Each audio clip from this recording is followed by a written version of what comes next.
built in 1907 by some fellow by the last name of Darlington. At that time, it was one of the state-of-the-art fountains with lights. It was a prismatic electric fountain is what it is. And all of the features, it's a vault below. What you see out there now is 3.5 foot of walls, but there's a 13 foot of concrete below that. About a 9 foot high vault down below. And this one now, all the mechanical is down below.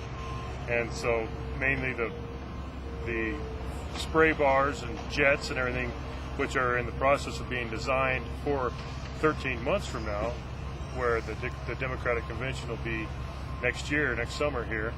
For it's the 100-year anniversary. In 1908, the Democrats are here. They'll be here again in 2008.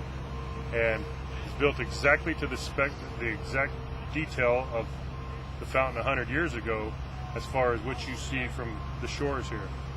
Inside of all that is all updated and state-of-the-art, but it will still copy all the old water features and everything that happened 100 years back. It's more like the old days where they put like a colored lens over a light to change the colors. Yeah. And so now what they'll have is we've installed 56 embeds so that there can be cluster lights over several features of I think there's going to be like the beehive effect, the peacock effect. Right now, through this summer, there will be just what we call the geyser. The main geyser will shoot 90 foot in the air, but all those lights will be surrounded each water feature so that it can bring out all the different colors. So what are we going to see today then? You'll see the 6-inch geyser in the middle, and it's been calibrated to shoot about 90 feet in the air. Wow. And that's the only one that's working right now because, again, all the other features are in design, and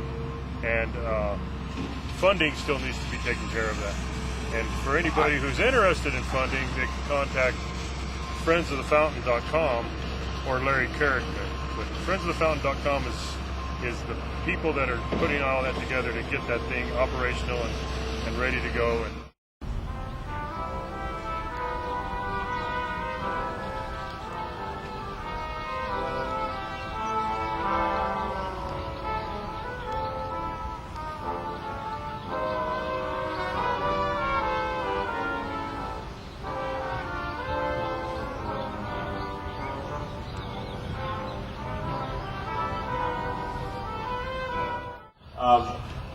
This is, City Park is a magnificent oasis in the middle of our city.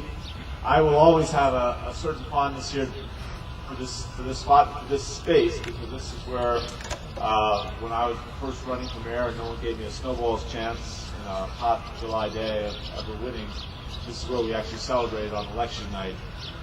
It's all kind of a blur. But I do remember, filled with people and the energy here and that sense of tradition, this place, these buildings, this park creates. But tradition needs always to find a re-expression and a recreation. And what we're doing today is we're giving new life to City Park and to Farrell Lake. You look around, you're going to see new bike paths, new fishing platforms, new seat walls around the lake, a new pavilion plaza, new automated irrigation system, and of course, the restored and rebuilt electric fountain. Of course, that's just above the surface, and then Bill's gone through all the muck and things we've done below.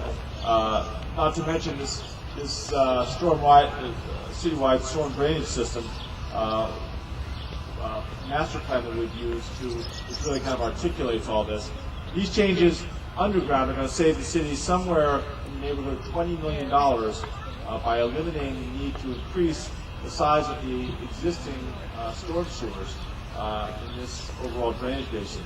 And what this means, of course, for the people in this neighborhood means less chance when we get those violent storms of having flooding in your neighborhoods.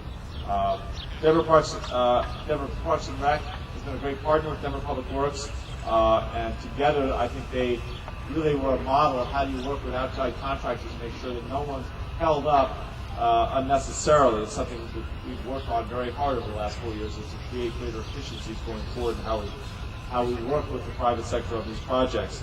As Bill mentioned, this was originally going to be a 2-year plan. The concrete works have got down to a 1-year plan.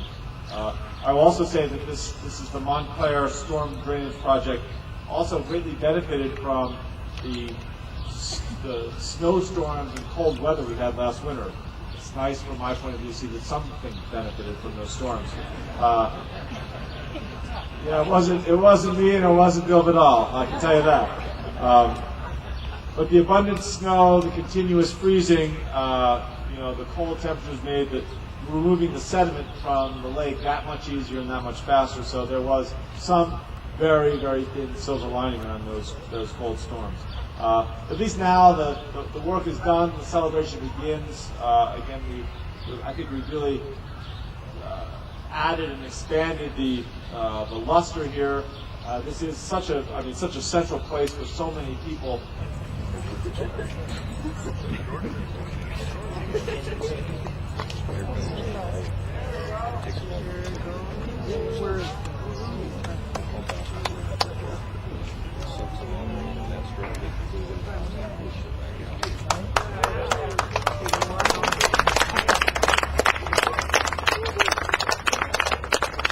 That all we can do, let's push it a little farther.